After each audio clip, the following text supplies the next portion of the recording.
അപ്പോൾ നമ്മളൊരു ടോയ്ലറ്റിനുള്ളിൽ എങ്ങനെയാണ് ഒരു പ്രഷർ ടെസ്റ്റ് ചെയ്യുന്നത് കാണിക്കുന്നൊരു വീഡിയോ ആണ്. അപ്പോൾ പ്രഷർ ടെസ്റ്റിന് മുമ്പായിട്ട് നമ്മൾ ഇത്തരത്തിലൊരു വാൽവ് സെറ്റ് ചെയ്ത് നിർത്തിയിട്ടുണ്ട്. കാരണം ആ സൈഡിലായിട്ട് ഒരു മുക്കാൽക്കര റെഡ്യൂസറും ഒരു വാൽവ് സെറ്റ് ചെയ്തതിന് ശേഷം ഒരു മുക്കാൽക്കര എൽബോയിലാണ് പ്രഷർ പമ്പിൻ്റെ ഓസ് കണക്ട് ചെയ്യുന്നത്. അപ്പോൾ കണക്ട് ചെയ്തതിന് ശേഷം നമുക്ക് ആവശ്യത്തിന് ഇതിൽ പ്രഷർ പമ്പ് ഇതിലോട്ട് വെള്ളം ലോഡ് ചെയ്യുക. വെള്ളം ലോഡ് ചെയ്തതിന് ശേഷം നമ്മൾ ഏതെങ്കിലും ഒരു പ്ലഗ് ഒന്ന് ജസ്റ്റ് ഒന്ന് ലൂസ് ചെയ്ത് നിർത്തുക. ലൂസ് ചെയ്ത് നിർത്തുക എന്ന് വെച്ച് കഴിഞ്ഞാൽ പൈപ്പിനകത്തുള്ള എയർ റിലീസ് ചെയ്യാൻ വേണ്ടിയാണ്. അപ്പോൾ എയർ റിലീസ് ചെയ്തതിന് ശേഷം നമുക്ക് വേണ്ടത്ര അളവിലുള്ള പ്രഷർ, അതായത് ഒരു 5 ബാർ, 3 മുതൽ 5 ബാർ വരെയുള്ള പ്രഷർ മതിയാവും. ആ പ്രഷർ അടിക്കുക. എന്നിട്ട് ഡൈവേറ്ററിൻ്റെ 4 വേകളിലും ഇത് ഓപ്പൺ ചെയ്ത് കൊടുക്കുക. എന്നാൽ മാത്രമേ അതിലെന്തെങ്കിലും ലീക്കേജ് ഉണ്ടെങ്കിൽ നമുക്ക് അറിയാൻ സാധിക്കുകയുള്ളൂ. അപ്പം നമ്മൾ ആദ്യം വെള്ളം ലോഡ് ചെയ്യുക. വെള്ളം ലോഡ് ചെയ്തതിന് ശേഷം നമ്മൾ ജസ്റ്റ് ഒന്ന് ഇത്തരത്തിൽ ഒന്ന് പമ്പ് ചെയ്യുക.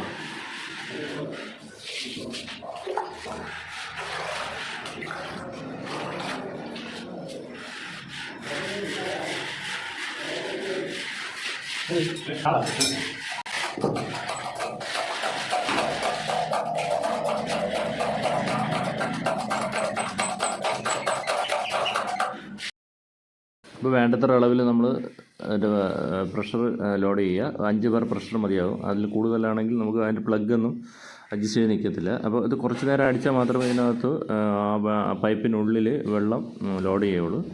അപ്പോൾ ഇത്തരത്തിൽ അടിച്ച് ഒരു 5 ബാർ പ്രഷറിൽ അതിന് മുമ്പായിട്ട് ഡൈവേറ്ററിലെ എല്ലാ വേകളിലും ഓപ്പൺ ചെയ്ത് കൊടുക്കുക.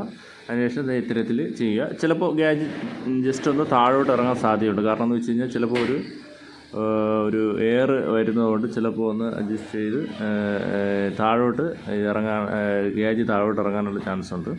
അപ്പോൾ നമ്മൾ അതിനുശേഷം നമ്മളൊരു 10-20 മിനിറ്റ് ലോഡ് ചെയ്ത് നിർത്തിയതിന് ശേഷം ജസ്റ്റ് എല്ലാ ജോയിൻറ്റുകളിലും ഒന്ന് ചെക്ക് ചെയ്യുക. അപ്പോൾ പമ്പിന് മുന്നിലായിട്ട് നമ്മളൊരു വാൽവ് സെറ്റ് ചെയ്തിട്ടുണ്ട്. അപ്പോൾ ഈ വാൽവ് സെറ്റ് ചെയ്തിട്ട് മെയിൻ ഉപയോഗം എന്ന് പറഞ്ഞാൽ ഈ വാൽവ് ക്ലോസ് ചെയ്തിട്ട് നമ്മൾ പമ്പ് ഇതിൽ നിന്ന് ഡിസ്കണക്ട് ചെയ്ത് നമുക്ക് വേറൊരു ടോയ്ലറ്റ് കൊണ്ടുവന്ന് നമുക്കവിടെ പമ്പ് ചെയ്യാൻ സാധിക്കും. അതുകൊണ്ടാണ് നമ്മളവിടെ വാൽവ് ഇട്ടേക്കുന്നത്. വാൽവ് ക്ലോസ് ചെയ്ത് കഴിഞ്ഞാൽ പ്രഷർ ഇങ്ങോട്ട് വരത്തില്ല. വാൽവിനോട് തന്നെ ഒരു പ്ലഗ് ഇളക്കിയതിന് ശേഷം ഒരു ബാർ ഗേജും കൂടെ ഇട്ട് കഴിഞ്ഞാൽ, അതായത് ഒരു മീറ്ററും കൂടെ ഇട്ട് കഴിഞ്ഞാൽ നമുക്ക് അതിൻ്റെ പ്രഷറും കൂടെ മനസ്സിലാക്കാൻ സാധിക്കും. അപ്പോൾ നമുക്കിവിടെ ഇട്ടിട്ടില്ല. അപ്പോൾ നമ്മൾ എല്ലാ ജോയിൻറ്റുകളിലും കറക്റ്റ് ഡൈവേറ്ററിൻ്റെ എല്ലാ വേകളും തുറന്ന് ചെക്ക് ചെയ്യുക. ചെക്ക് ചെയ്തതിന് ശേഷം എല്ലാ ജോയിൻറ്റുകളിലും നമുക്ക് ഇത്തരത്തിൽ ചെക്ക് ചെയ്ത് നോക്കാവുന്നതാണ്. അപ്പോൾ ഇത്തരത്തിലുള്ള വീഡിയോ നിങ്ങൾക്ക് ഉപകാരപ്രദമായ ചാനൽ മറക്കാൻ സബ്സ്ക്രൈബ് ചെയ്യുക. തൊട്ടടുത്തുള്ള ബെല്ലൈക്കൻ കൂടി എനേബിൾ ചെയ്യുക.